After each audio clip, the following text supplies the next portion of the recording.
Bonjour et bienvenue dans cette nouvelle vidéo de la gestion de projet facile.fr, le blog qui vous aide à réussir tous vos projets.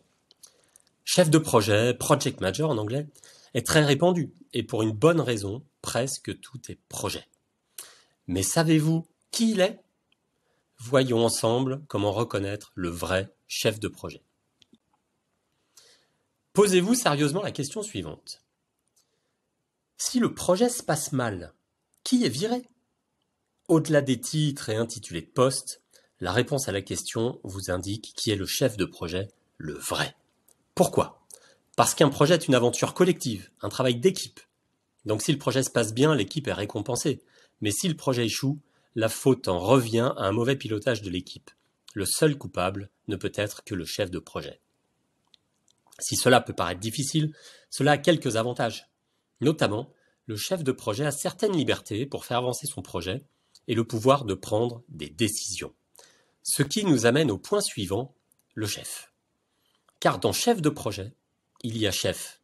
Donc oui, il est le chef, celui qui décide. À l'instar de Louis XIV, le chef de projet pourrait clamer « Le projet, c'est moi ». Gare toutefois à ne pas finir comme Louis XVI. Ou encore, comme un chef de projet exceptionnel que j'ai eu l'occasion de rencontrer me l'a dit, un projet n'est pas une démocratie, c'est plus proche d'une monarchie. En tant que pilote de l'équipe projet, le chef de projet a un rôle d'interface entre les membres de cette équipe et plus largement entre toutes les parties prenantes du projet.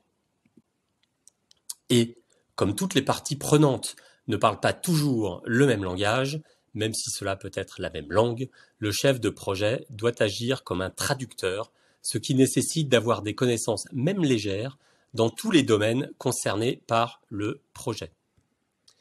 Vous pourrez par exemple gérer des projets où le matin vous parlez Incoterm, tension de tenue à la foudre à midi, edging l'après-midi, chemin critique le soir.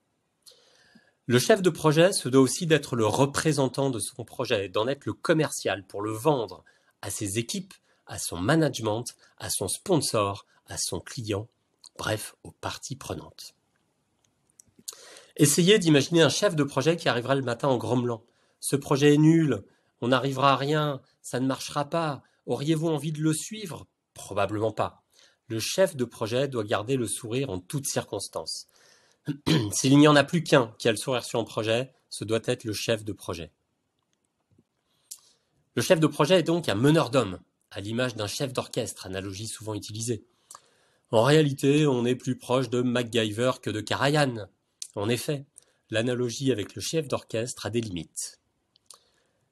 Le chef de projet écrit, avec son équipe, la partition, à savoir l'organigramme des tâches et le planning. En cas d'absence d'un joueur, d'un contributeur, le chef de projet se débrouille, quitte à faire lui-même. Attention, ce n'est que rarement la meilleure option. En ce sens, le chef de projet est plus proche de MacGyver que du chef d'orchestre. Ce n'est en revanche pas un homme orchestre. Coordonner sa main droite et sa main gauche, ce n'est pas de la gestion de projet. Nous avons donc vu ensemble comment reconnaître le vrai chef de projet, que dans chef de projet, il y a chef, que le chef de projet est le traducteur de son projet, et aussi le commercial. Il agit comme un chef d'orchestre ou comme MacGyver, mais pas comme un homme orchestre.